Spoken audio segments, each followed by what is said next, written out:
Австралийн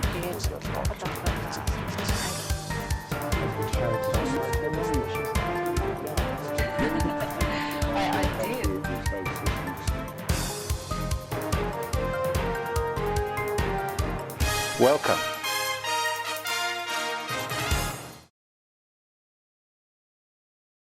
Сайн байцгаана уу хүнд үзэгчдээ. Өнөөдөр ороо манай дефакто нэвтрүүлгийн зочноор Квинслэндийн Их сургуулийн багш англи хэлний багш ноён Garry Austin оролцож байна.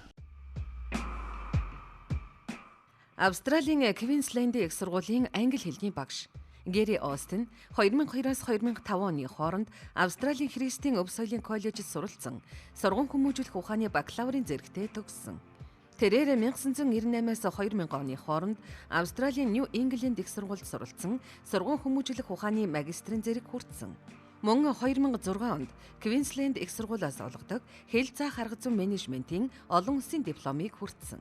2012 оноос эхлэн Квинслэндийн их сургуулийн хөгжлийн практикийн магистрийн ангид давхар суралцж байгаа бөгөөд 2016 онд төгснө. Тэрээр Квинслэндийн их сургуульд англи хэлний багшаар 1996 оноос хойш 19 жилийн туршид ажиллаж байна. Good evening. Good evening. So, what brought you to Mongolia? I came here to work on a program to prepare Mongolian students to study in Australia. So you are teaching English at the Queensland University in Australia, and please tell us a little bit about the university. Okay, well the university is about 100 years old. It was originally located in the city, but now it's on a beautiful peninsula surrounded by the Brisbane River. And it's a wonderful campus, very green, lots of areas for students to relax. And we have about 600 to 900 international students studying English there at any given time. So that's what I've been involved in for most of the past 20 years. Okay, how many total students? At the university, I believe there's about 35,000. And in our English Language Institute, between 600 and 900. So. How many Mongolians are going to be or asked to study there? Okay, I'm not totally sure, but I actually know a lot of them. I've developed quite a good circle of Mongolian friends. There's, I believe, about 12 on the university, and of the group that I'm teaching at the moment, there's 3 of those, I think, that are heading for the University of Queensland. As you see, there is a very much growing interest in Mongolia to learn English, and they pay a very big deal importance to English-speaking, native-speaking countries like Australia. What do you think about Mongolians must do in order to learn English faster and better? Okay, I think one of the most important things is developing relationships, because for many people, high school students and university students, it's a little bit hard to take foreign language learning seriously. I use the analogy of having a foreign object in your eye. If you've got something foreign in your eye, you take it out. And many people feel foreign language doesn't belong in their mouth either. So to be able to have a relationship, suddenly the learning of English becomes important. And they see, well, I need this because I can talk to people. Well, now let's go to the major point of interest. It just crossed my mind. The idea of you, when I met you, you have told me that idea, that very deep, and I really thought something that is worth to discuss and to bring to attention of Mongolian public. It's an issue of men's health, and you were in particular describing the movement that can help the whole society to address the issues, right? So what is Movember? Okay.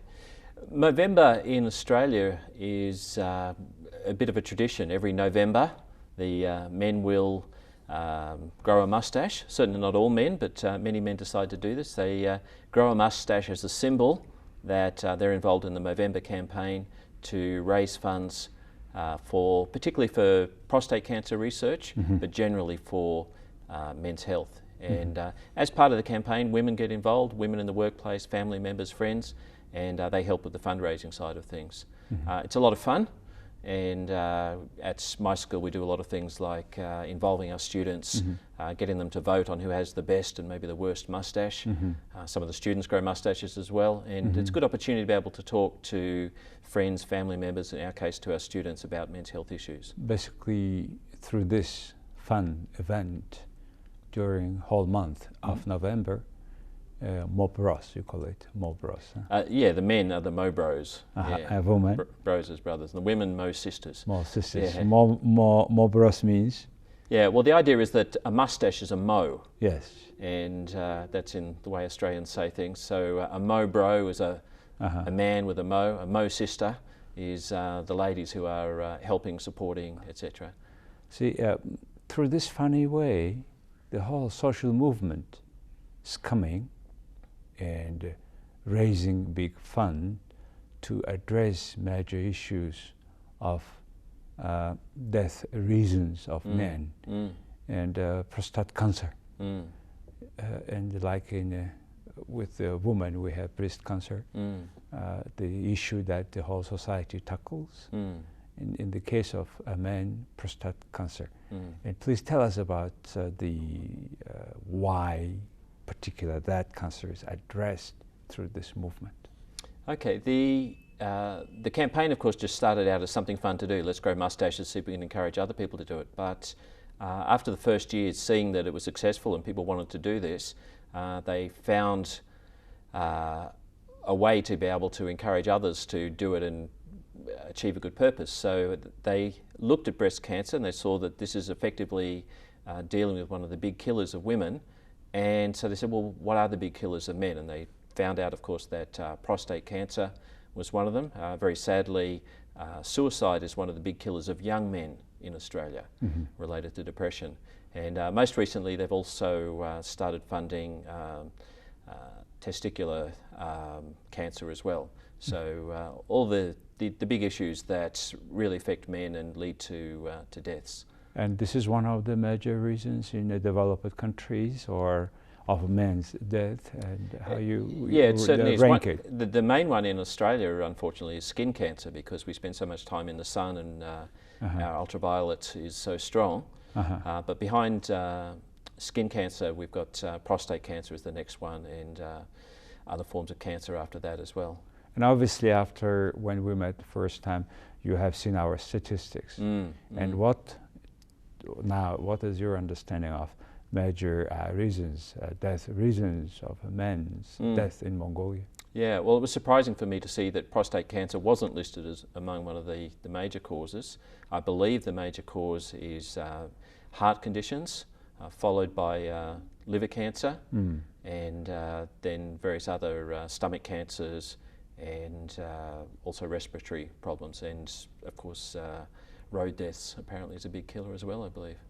And it may be also because in Mongolia we are not able to determine or discover or diagnose at the early stage maybe a prostate cancer. What do you think? Yeah, I certainly see that as being a strong possibility. One of the interesting comparisons in statistics is that countries like the United States and Australia have very high incidences of a cancer like prostate cancer, but they have a very low mortality from their cancers. And one of the reasons it's given is the scanning and the testing that's able to go on. Very sadly, Mongolia rates as one of the highest countries for mortality in regard to cancers, and quite possibly that is because of a lack of screening, a lack of testing, a lack of general awareness among the public of some of these things. Well, that's the issue. Many senior male at rather late stage, old senior stage, usually gets this cancer or the disease. They go somewhere. Those who has money goes abroad, not stay here, and they do the surgery, and they cut that where the cancer probably is founded or grown. And I do agree with your concern that it is the death per 100,000 of female in Mongolia is quite high. And males live in Mongolia many years shorter than female. Yeah, I believe it's 9 years shorter. Yes, and one of the reasons it could be the diseases like prostate cancer, which we may not discover earlier, diagnosis earlier, and along with other diseases, it may be increasing the earlier death of males. Yeah, I think that's true. Say we find statistics. Say we find the statistics. We need to address the issue, and we need certainly a fund. And I understand through the movement, though it's it's very funny movement. Yeah. Growing mustache during November, and to increase awareness of the society about that disease. Is there any similar things happening in other countries than Australia? Yeah, well, of course, the movement spread fairly quickly from Australia to the United States. Adam Garroni, who was one of the founders, has now moved to Los Angeles and is based there. But when you look at the website, you see that actually the movement is running in many countries. And the first thing you have to do on the website is choose which country. Now, Mongolia fits under everywhere else in the world. And but there are probably still, I think it's about 16 countries that have an official Movember program running at a country level.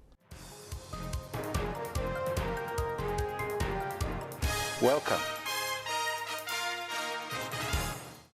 I mean, you have been in Australia from the beginning. How do you see the possible development of this movement in the country? How can we do it faster? Because we see now, as we have described, we see the problem. Yeah. We need to address. Yeah. The government budget has not enough money to support this movement. So how, in which way the movement can raise funds? Yeah. Well, I think some of the things that have to happen is that it has to become something that the people themselves say, we need to do this. It needs to become a popular movement. I was very impressed to see that the President and others have been involved in a no alcohol Mongolia program. But leadership, top-down leadership, doesn't always make the difference. It's got to be a grassroots program. It's got to be something that the people themselves own. I'd love to see a shift from the vodka economy to the mustache economy, seeing money that is spent that doesn't need to be spent going towards these kinds of things, lifting the burden from the surgeons and the administrators and the average person saying, hey, they're doing what they do for me, I need to do my part, whether it be fundraising, whether it be contributing, whether it be the face of the movement, growing the mustache. But generally I think there's a lot can be done, and just looking at what business can do. My neighbour works for one of the milk companies. In Australia, a milk carton is a form of public voice. And such products can be the face of the movement and reminding people, hey, this is your movement, it's in your hand, you can do something about this. So this sort of social movement, like all against women's cancer, breast cancer, now men's prostate cancer, and itself is a part of democratic society, isn't it? Yeah, very much. I think when the people are fully involved, it really is a chance for them to have their voice and to be able to make a statement. Many people say growing a mustache is a way of making a statement, and allowing people to say, this is what we want. We want better health. We want better outcomes. We want our money to go to things that actually benefit us, not things that cause our damage. So yeah, it's very democratic. So how does the campaign look like? Please tell us. Well, one event what kind of things happening with your colleagues, with your maybe the community. Okay. How does it work, and where the money goes, and what do you do with the money, etc. Okay. Well, because one of the first indicators that the time for Movember is coming up is you start to get emails from the Movember organisation just reminding you that Movember is coming. Get your team together. Start thinking about your supporters, start thinking about your strategy. Usually somebody will get their own members page, their own account with Movember, and you send out the link from that to friends, family, various contacts, and Also in the workplace, there might be a poster on the wall. Probably somebody in the workplace is the designated leader for the team, and you'll decide on a number of events. As I say, in our school, we make use of photos. We make use of the college's website, Facebook page, etc. So that every kind of public social media that we're involved in, we're doing that. Here in Mongolia, we discovered that the Movember Mongolia Facebook page, which was set up a couple of years ago, was now dormant. All the people involved in running it before had left Mongolia, and so we wrote to them, got permission to use that. So we've been running a little bit of a Facebook campaign. So you got the permission? Yeah, we got their permission for that. So there is a Facebook already, Movember Mongolia. It's called, yeah. Okay, so say in your community you raise the fund, where the money goes and how does it direct it and who's running? Okay, so currently that goes through the Movember NGO. In Australia that's registered as a public health awareness or promotion, public health promotion campaign. So it's able to be registered as a charity in that sense. The Movember organisation is very strict about the use of their name, the use of the campaign. They don't want other people sort of making money by using their name. So all of that's very carefully monitored. Like all charities in Australia, it's audited. So all monies have to be accounted for in that kind of situation. I think one of the challenges here in Mongolia is to be able to decide how that fundraising works, because obviously if the funds were to go to the Movember Organisation International, they would be going to prostate cancer research. But in a country like Mongolia, we have to decide, well, is that really the priority? Could there be a different priority here in Mongolia? What I mean is, say we have the successful campaign here, we certainly fundraise it here, then with that fund, can the Mongolian fund work with the international NGO so that we address the issues? And this international NGO, I understand they have raised 500 million. Something. Yeah, I think it's close to $600 million that they've raised. Yeah, and they do for research. Yeah, so it goes primarily into research. My university, for example, has some of the professors there have developed vaccines for cervical cancer, one of the ones that affects the ladies, and that has had a great effect. And so they want to see that kind of result in regard to prostate cancers and other cancers. So individual researchers will apply for grants, and they're able to get that, I believe. And the other thing that Movember has done is to get some coordination between researchers, because they found that they weren't talking to each other so much. So through that coordination, then they can really start to target what are the issues and how can we solve the problems. Maybe through this campaign we can address particular weakness in Mongolia. Yeah. Probably to find the scanning or the medical equipment that is related to this diagnosis, maybe to be accurate. Yeah, well, one of the commitments that I've made to myself and to my team that I've been teaching is that when I go back, as part of my work with a little NGO that we've started, connecting Australia with Mongolia, part of my commitment is I'm going to be talking to the Movember people about thinking of issues like countries like Mongolia. So rather than just linking researchers in wealthy countries, let's actually start to look and say, well, what are the real issues that can really make a difference in a country like this? Maybe then with the initial support, you may start your research on the current truly situation in the country of prostate cancer, possible, if it is a certain part of reasons of the main death. And then first you find what is the reason. Is it true that this is the reason? And then how can we address, do we have facilities in the country?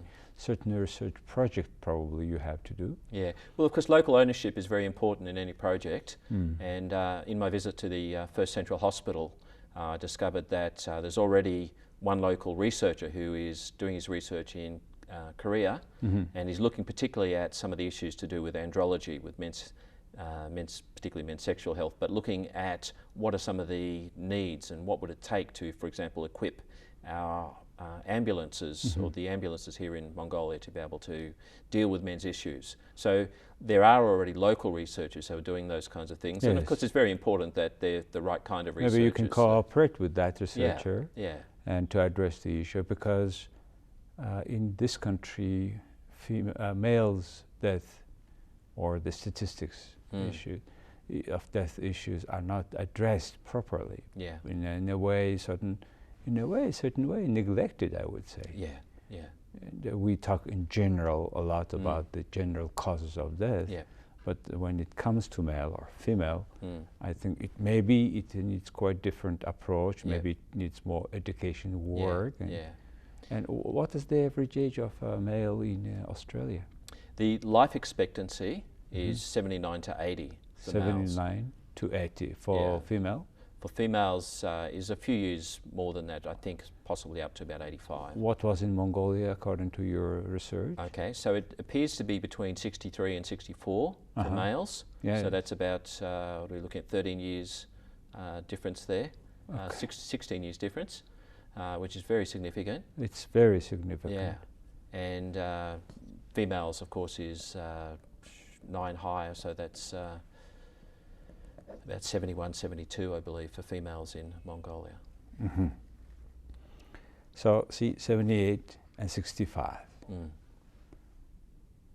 Very much a striking difference. Yeah, and Mongolian males are just as valuable as Australian males. We need to keep them around. So, what you would think as a person who is citizen of a developed country, developed society, which takes care of the health of their citizens very seriously, what would be that making the difference? Okay, well, of course, I have the advantage of being a little bit older than I used to be. And I do remember times in Australia where we literally didn't care as much about our health. Men in Australia used to pride themselves on eating as much meat and as much fat as we wanted. Drinking has long been a big problem in Australia. Smoking was much more prevalent in the past than it is now. And recently, actually, the Queensland health report came out. I'm from the state of Queensland. And the indications in the report were that Queenslanders are living longer, tobacco smoking is going down, generally the health situation is looking good. And it's very easy to say, oh, it's because it's a wealthy place. But I think the other side of the story is it's because various campaigns have been put into place. It's because a general public awareness has been raised, and we're actually caring more now. I think those are things that can make a difference. Yeah, how long do you think it took them? You said you remember yourself that time. So what was the time frame we talk about for that change? Okay, well, I'm thinking even back to when I was 20, so that's about 30 years ago.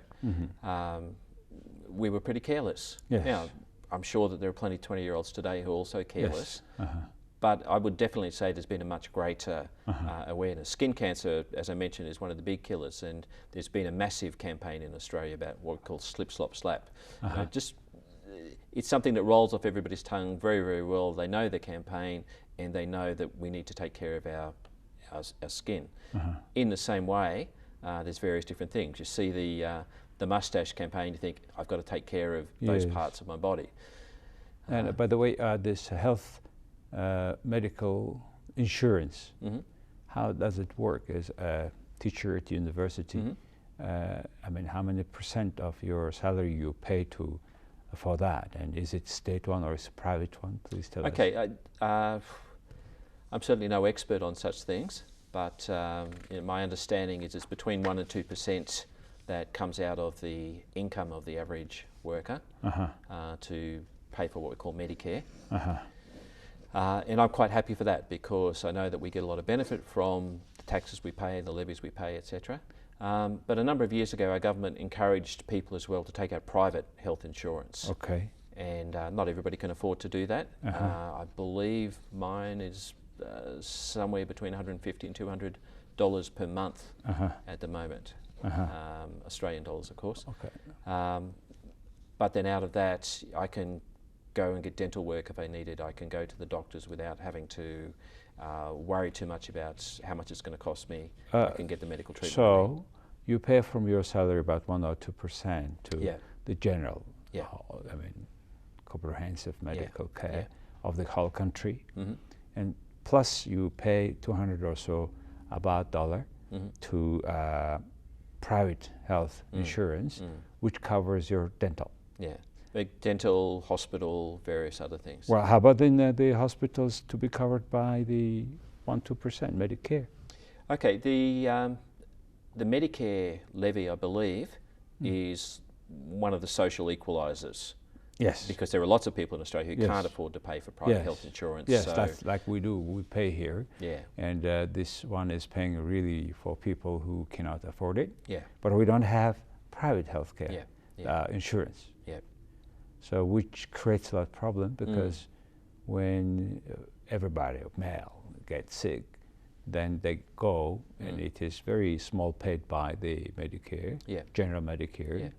Yeah. But there's no other pay systems, and so everybody is paying from their pocket. yeah, And at times a person pays probably a majority, up to 70-80% of the medical cost themselves from the Yeah. pocket. And I have seen some suggestions that lots of people just don't go and get medical care, and that's quite possibly one of the reasons. Yep, for that's high why death rates. they find the diagnosis later on, the cancers later on, and die faster. Yeah, That's one of the reasons maybe that 13 years difference between your country and our country has. And so general medical care and plus private healthcare system. And can everybody be involved or covered by this private healthcare? I believe it's available for everybody, Uh-huh. and of course there are different products available out there, so people can choose to have more health care or less health care. Mine, of course, when I mentioned the $200 per month, that's covering my family, so it's not just me. Or that $200 covers family. Yeah. And how many children? Okay, I've got 3 daughters. Okay. One of those is married now, so she's no longer covered. Okay, as by soon my as health married, insurance. they're not. Yeah, they've got to bef- either take out their own or. Before marriage, it doesn't matter the age. Before marriage, there's a certain, depending upon the company that you're insured with, but there's a certain age, might be 21, 22. Okay. You can take out extra insurance up till 25. So our eldest daughter's 22, so we've taken out the extra cover for her up till she's 25. Okay. So you feel more comfortable now in case something happens. Yeah, the but I thing should is tell a quick covered. personal story. My daughter, when she was engaged, her fiance contracted leukemia. And so big question here, how do we cover this now? And he's our son-in-law, he's going to be our son-in-law. And as we talked it through with the doctors actually said that the public system would cover his care. And so it's been 2 years now, they've been married for 2 years. And he's still needing to take some treatments. He's been through all sorts of chemotherapy, bone marrow transplant, everything like that. But basically it's been covered by the public Medicare funds. So. Welcome.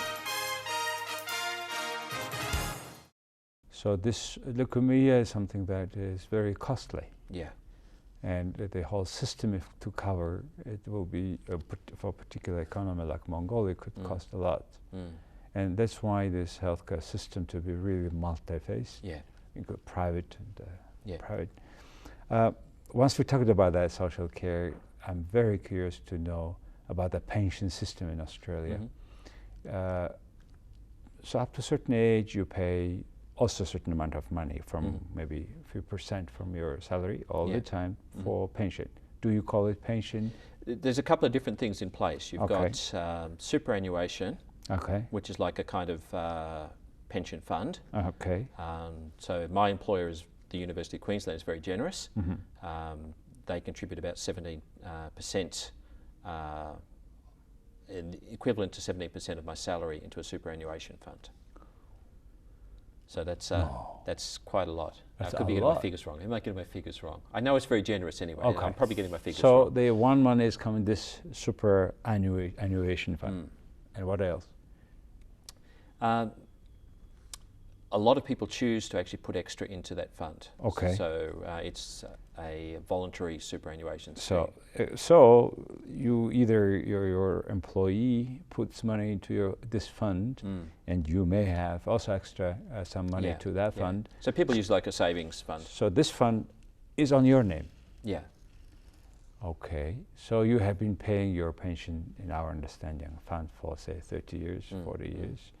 I mean, if you have changed your jobs through different employers, still you have been paying, right? Yeah, yeah. So at the end, say when you want to retire, is it obligatory or it is your option, or what is the age of pension? Okay, you apparently able to access your superannuation fund from the time of 55. Now I could be wrong about that. Okay. I haven't really looked into it because I'm enjoying working too much. 55, and how much you would have or can take a month? Oh, I have no idea about such Okay, things. but still, this is something that you know exactly how much you're getting in that saving. Yeah. And you know when to get it. Yeah. If young people, say if somebody who has been all time this money want to buy, say, house now, let's say this person was renting all the time house, now he wants to have one mortgage. Will you use that fund? There have been schemes talked about where that might be possible. Generally the superannuation has been reserved for the purposes of retirement. But certainly, for example, I'm 51 now, so I'm approaching 55. Certainly don't plan on retiring anytime soon, but I still have a mortgage and probably will for another 12 years at least. Possibly then I could be accessing some of that to pay off my mortgage, so I'm not paying as much interest. So there are schemes like that possible. When we talk about mortgage in Australia, what percent we talk about? Okay, well now it's down below 5%, I believe. Below 5%. Below 5%. So I remember times when it was as high as 17%. Okay. But yeah, that's now something 5%. my parents talked about. Now it's about somewhere around 5%. Yes, before, okay. Then when you go and want to buy a new house, how many percent you need to down prepayment? Okay, it's about 20%, I believe. 20%. So you can pay 20% of your mortgage at the house, and then the remaining with 5% for how many years? 10, 20? You can, I believe that the longest you can lock that in is probably 5%, what they call a fixed loan. And how many years duration? Most people lock their mortgage in for 20 to 30 years, I guess. 20 to 30 years. But because I wouldn't do that at my age, I want to be done with the mortgage as quick as possible. So that you have more disposal income, right? Yeah. So I'm asking all these questions because for being sure that you have a better tomorrow, you have to work hard, and plus you know that this sort of social protection is there. Well, because you can see that there's a slight problem in regard to Australians living longer. Somebody has to pay for them for all those years while they're retired. So if somebody retires when they're 60 and they're living up until 79 or 80, 85, 90, that's a lot of years with no income. Speaking about that part, once you pay, and you can go for medical analysis. Maybe you get older, you go more, right? Every year, or? Yeah. That's the insurance system requires, or it's your wish to go every year for annual checking? Generally, I think it's people's wish, but you know, for example, when I turned 50, the government actually sent me a package for testing for various kinds of cancers. So you know, there's the public side as well as the private desire. Okay, and they pay for that? Yeah, so that was actually paid for, sent out by the government. So it is the care of government who is sending the package to you, go and check, because you are 50 years old, check your if you have any cancer or not. Because it's in the interest of the government and nation to have healthy citizens rather than unhealthy. And of course if somebody's dying early, then potentially we're losing a valuable worker, losing their knowledge, losing their skills. You know, a very sad thing when a company manager or even a skilled factory worker dies early. Well, probably that's one of the reasons why you guys have a longer life, because you plan yourself good, and also the state makes sure that you do too. Well, you know, Garry, you and me have raises an issue. Somehow, some may find it's too trivial, very simple. But however, it may play an important role in each family. So for that reason and for that willingness to share this concern with us, I would like to thank you for coming to this program. Well, thank you for the opportunity. And I wish good luck for your further actions in this regard, and with your NGO, with your Mongolian friends, hopefully will be the first step, landmark step probably in this regard. Thank you. I certainly hope so. Yeah, I believe good things for Mongolia. There's some great people here, and good things ahead. Thank you, Garry. Thank you very much. Thank you.